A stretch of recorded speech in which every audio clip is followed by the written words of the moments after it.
Hello and welcome to Dwarf Talk. My name is Big Rambass and I'm not wearing any underpants. In tonight's show, we'll be talking to various experts about Dwarf, a popular mythical Germanic folk.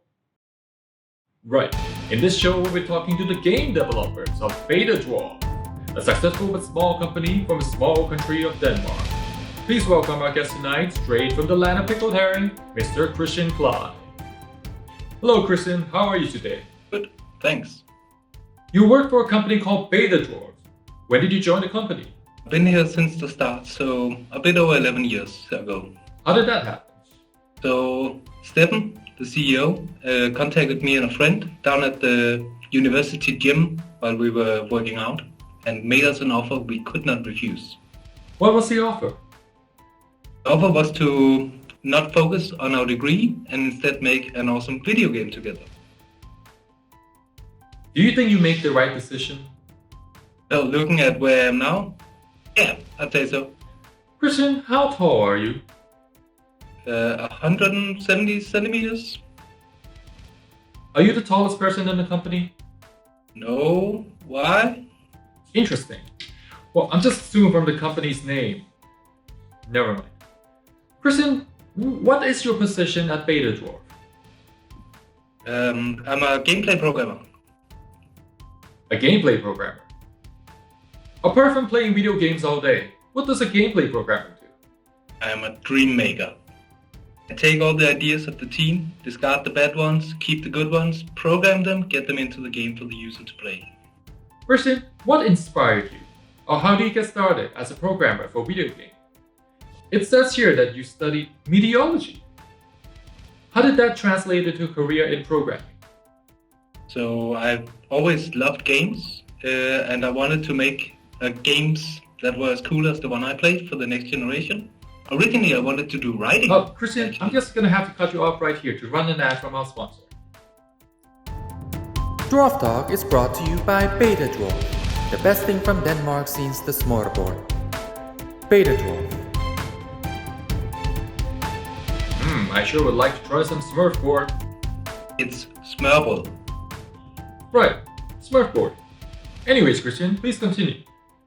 So I wanted to be a writer originally, but I thought that's unrealistic. It's not just gonna happen out of nowhere. So since I've been pretty good at logic and math for a while, I instead thought, hey, let's be a programmer, and it grew on me. Where do you learn how to code? Surely coding is not part of meteorology, does it? There were some small courses with the basics, but we wanted to make a game for one of the years, so I taught myself C++ over a summer holiday, and since then I've been programming. Now that really explains all the glitches in your game. The first one is, yes. What is the most challenging or difficult part about your work? I think at the moment it's dealing with the size we've grown to.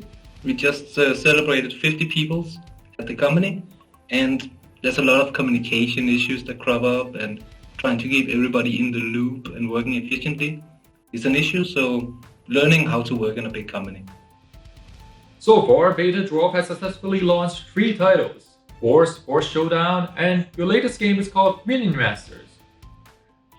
Just out of curiosity, since I'm a bit of a gamer myself, is that for the Nintendo or the Jaguar 64? When did you last play a video game? Well, the last game I played was Age of Empires 2, back in '98. Okay, we are none of those platforms, but I'll try and see if we can get on them. We'll send you a copy. Are you working on any future titles at the moment?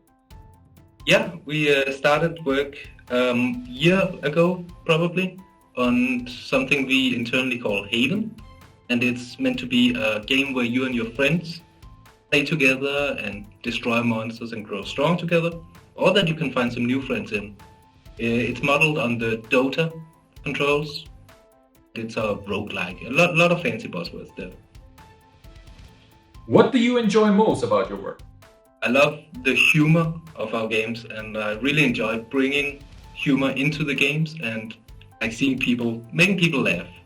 Kristin, why did the chicken cross the road? To get to the other side. Not bad. Thank you. Before we go, I doubt this will be useful for anyone, but what advice would you give to newcomers wanting to join the gaming industry? I would say join a game jam. Find some other like-minded people and make something, anything. Because in the game industry, a good CV beats a good education. So have some awesome games to show off. Sounds easy enough. Well, that's all the time we have. Thank you for joining us today. Sure. Please join us next week where I'll be talking to the Lord of Baboons, a highly intelligent primate who founded BetaDwarf by enslaving human beings in a university classroom. Good night, everyone.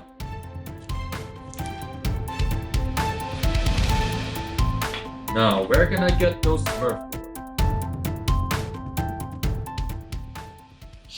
It's Smurble.